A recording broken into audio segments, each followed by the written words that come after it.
Assalamualaikum warahmatullahi wabarakatuh. Selamat pagi anak-anak kelas 12 AKL. Nah, hari ini kita masih membahas ekuitas dana pemerintah daerah, namun Ibu lebih rinci lagi, kita hari ini akan membahas mengenai dana cadangan. Nah, Ibu akan mengingatkan dana cadangan sendiri itu menurut PSAP nomor 1 tentang penyajian laporan keuangan paragraf 65 adalah dana yang disisihkan untuk menampung kebutuhan yang memerlukan dana relatif besar yang tidak dapat dipenuhi dalam 1 tahun anggaran. Nah, kemudian apabila pemerintah merencanakan akan membangun suatu aset yang memerlukan dana relatif besar yang tidak memungkinkan dibiayai oleh APBD ya, dalam 1 tahun anggaran, pemerintah daerah dapat membentuk cadangan dana ya. Nah, dana cadangan merupakan dana yang disisihkan beberapa tahun anggaran. Jadi setiap tahun anggaran itu disisihkan untuk kebutuhan belanja pada masa mendatang. Pembentukan ataupun peruntukan dana cadangan harus diatur dengan peraturan daerah sehingga dana cadangan tidak dapat digunakan untuk peruntukan yang lain. Nah, misalnya pemerintah itu akan membuat sebuah aset yang cukup besar ya nilainya, misalnya Ibu kemarin mengatakan misal dibuat GOR gitu, kan butuh biaya yang sangat besar gitu. Itu akan direncanakan di tahun-tahun anggaran sebelumnya gitu. Peruntukan dana cadangan biasanya digunakan untuk pembangunan aset, misalnya rumah sakit, pasar induk, atau gedung olahraga. Kemudian dana cadangan dapat dibentuk untuk lebih dari satu peruntukan. Apabila terdapat lebih dari satu peruntukan, dana cadangan harus diungkapkan dan diperinci menurut peruntukannya. Jadi akan digunakan sebagai apa dana cadangannya? Misalnya akan dibuat rumah sakit dan pasar, tapi dirinci begitu. Nah, dana cadangan itu dibentuk guna membiayai kebutuhan dana yang tidak dapat dibebankan dalam 1 tahun anggaran. Penggunaan dana cadangan harus sesuai dengan peraturan daerah. Rancangan peraturan daerah tentang pembentukan dana cadangan dibahas dengan pembahasan dan rancangan peraturan daerah tentang APBD. Nah, hari ini Ibu akan membahas sumber pendanaan dana cadangan, pengelolaan dana cadangan, pelaksanaan program dan kegiatan yang dibiayai dengan dana cadangan, kemudian ada pihak yang terkait dengan dana cadangan, dokumen yang digunakan, dan jurnal atas dana cadangan. Yang pertama adalah sumber pendanaan dana cadangan.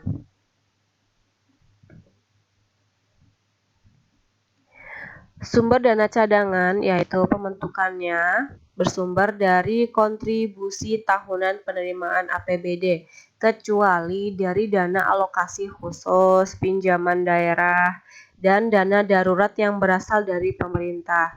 Dengan demikian, pemenuhannya bersumber dari penerimaan pendapatan asli daerah (PAD), dana alokasi umum (DAU), dan bagi hasil pajak atau bukan pajak. Nah, jadi sumbernya itu berarti dari mana? Dari penerimaan pendapatan asli daerah, dana alokasi umum, dan dana bagi hasil pajak atau bukan pajak. Gitu. Ya, paham ya? Selanjutnya yang kedua adalah pengelolaan dana cadangan.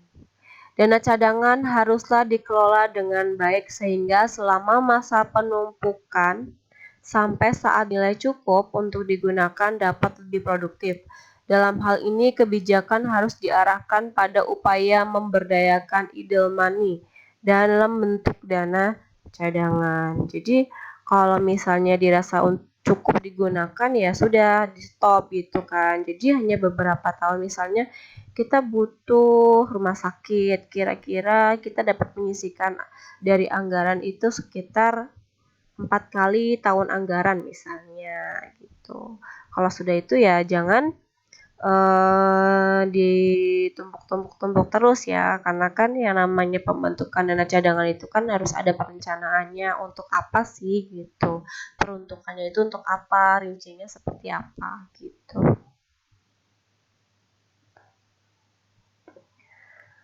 Oke, selanjutnya adalah pelaksanaan program kegiatan.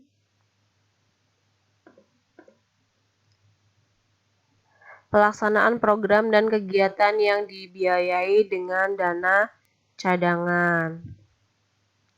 Nah, program atau kegiatan yang didanai dari dana cadangan pada prinsipnya diperlukan sama dengan program atau kegiatan lainnya. Proses perencanaannya dimulai dengan mencantumkan nama program atau kegiatan dalam rencana kerja, Renja, dan RKA SKPD, lalu dicantumkan dalam PPAS dan RAPBD, dan akhirnya ditetapkan dalam Perda APBD.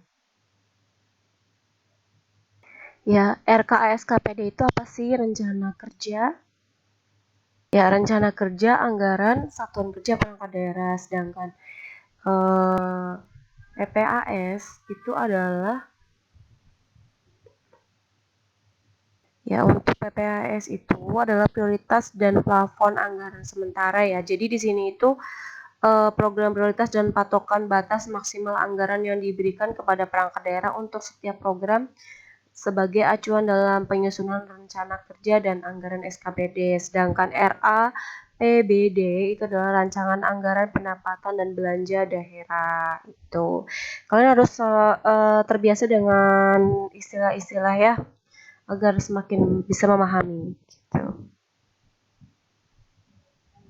Ya, jadi untuk pelaksanaan program kegiatan yang dibiayai dengan dana cadangan itu proses perencanaannya dimulai dengan mencantumkan nama program atau kegiatan dalam rencana kerja atau Renja, dan RKA SKPD lalu dicantumkan dalam PPAS dan RAPBD, dan akhirnya ditetapkan dalam Perda, Peraturan Daerah Anggaran Pendapatan Belanja Daerah. Selanjutnya adalah pihak yang terkait dengan dana cadangan.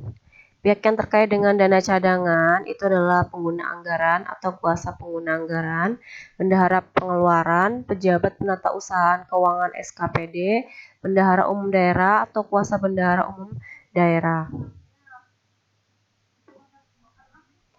Kemudian untuk dokumen yang digunakan itu ada peraturan daerah tentang dana cadangan, surat perintah pencairan dana langsung SP2DLS sebagai dokumen pencairan atau transfer, pemindahan dari rekening kas umum daerah ke rekening dana cadangan, kemudian ada dokumen perintah pencairan dana dari dana cadangan ke rekening kas umum daerah, nota kredit, dokumen hasil pengelolaan dana cadangan, dan dokumen lainnya. Jadi ada 5 dokumen yang digunakan untuk pembentukan dana cadangan dan pencairan dana cadangan.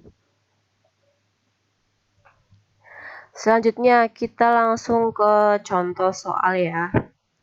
Nah, di sini tanggal 2 Februari 2018 pemerintah daerah mentransfer dana ke rekening dana cadangan sebesar 7 miliar.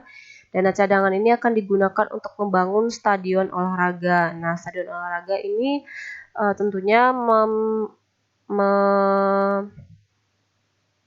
memiliki biaya yang cukup banyak untuk pembuatannya ya. Ya, membutuhkan biaya yang cukup banyak. Nah, untuk jurnalnya itu ada jurnal LO dan jurnal LRA. Nah, ini adalah jurnal pembentukan dana cadangan yang dicatat oleh sistem akuntansi PPKD. Ya, adalah sebagai berikut. Nah, di jurnal laporan operasionalnya itu dicatat tanggal 2 Februari di debitnya dana cadangan sebesar 7 miliar, di kas daerahnya dikredit 7 miliar. Karena kita akan membentuk dana cadangan, maka dana cadangannya letaknya di debit. Karena kita mengeluarkan uang untuk pembentukan dana cadangan, maka di kas daerahnya dikredit. Nah, untuk jurnal LRA itu kita akan mencatat pengeluaran pembiayaan pembentukan dana cadangan di debit sebesar 7 miliar, kreditnya estimasi perubahan sal. Nah, itulah jurnal untuk pembentukan dana cadangan. Kemudian tanggal 25 Oktober 2018, pemerintah daerah mencairkan dana dari rekening dana cadangan pembangunan stadion olahraga sebesar 7 miliar rupiah. Pembangunan stadion olahraga tersebut akan segera dimulai. Jurnal pencairan dana cadangan yang dicatat oleh sistem akuntansi PPKD adalah sebagai berikut. Maka di jurnal laporan operasionalnya akan dicatat di debitnya kas di kas daerah, kreditnya dana cadangan. Nah, jurnal LRA-nya berarti di debitnya estimasi perubahan saldo 7 miliar dan kreditnya penerimaan pembiayaan pencairan dana cadangan gitu. Nah, sudah selesai untuk pembahasan dana cadangan.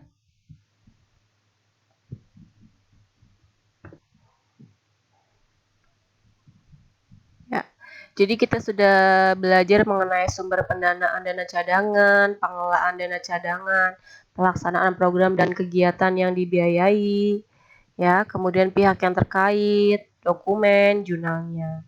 Oke, sekian. Terima kasih atas perhatiannya. Wassalamualaikum warahmatullahi wabarakatuh.